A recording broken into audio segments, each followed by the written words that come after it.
కేంద్ర కార్మిక సంఘాల ఆధ్వర్యంలో నేడు దేశవ్యాప్త సార్వత్రిక సమ్మెను రామచంద్రాపురం కార్మికులు విజయవంతం చేశారు. సిఐటియు, ఏఐటిసియు, ఐఎఫ్టియు-1, ఐఎఫ్టియు-2 ప్రధాన సంఘాల ఆధ్వర్యంలో కార్మికులతో భారీ ర్యాలీ నిర్వహించారు. మార్కెట్ నుండి వందలాదిగా వచ్చిన కార్మికులతో రాజగోపాల్ సెంటర్ వరకు ర్యాలీగా వెళ్లి రాజగోపాల్ సెంటర్లో మానవహారం వేయడం జరిగింది.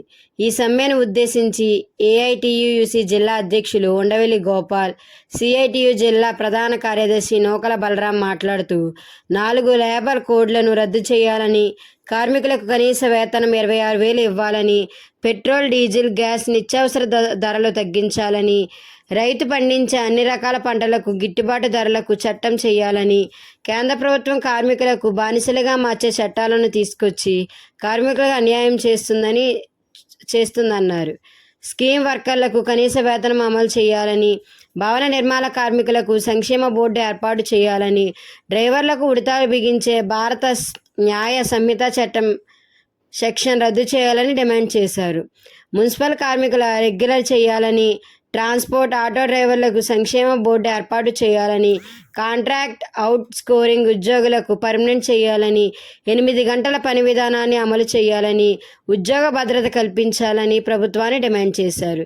ఈ కార్యక్రమంలో అంగన్వాడీ ప్రాజెక్టు అధ్యక్షులు మేడిశెట్టి దుర్గమ్మ, శ్రీదేవి, ఆశా జిల్లా ప్రధాన కార్యదర్శి మలక సుభాషిణి, పిఏసిఎస్ రాష్ట్ర నాయకులు పెంకే సత్యనారాయణ, ఏఐటియుసి నాయకులు పి రాము, మిడ్ డే మీల్ ప్రధాన కార్యదర్శి కె సత్యవేణి, మున్సిపల్ నాయకులు గురపత్తి రాజు, పిల్లి వెంకట్రావు, కోరి లారీ వర్కర్స్ నాయకులు నాగరాజు, సతీష్, ప్రజా నాట్య మండలి నాయకులు M Premanandan, S Saradadevi, beer factory workers union Nageswararao, Satyanarayana, auto union నాయకులు సత్యబాబు, వివోఏ నాయకులు శ్యామల మరియు అంగన్వాడీలు, ఆశాలు, మిడ్ బై meals, school sanitizer workers, transport workers, ఆర్పీలు, మున్సిపల్ వర్కర్స్ పాల్గొన్నారు.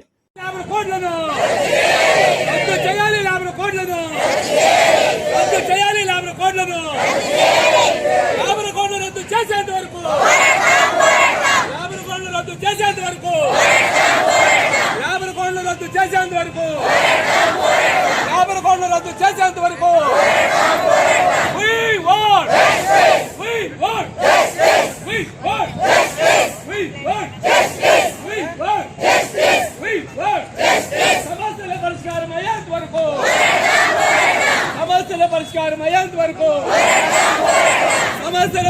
అయ్యేంత వరకు అమలు చేయాలి కనీస వేతనాలు, అమలు చేయాలి కనీస వేతనాలు, అమలు చేయాలి కనీస వేతనాలు.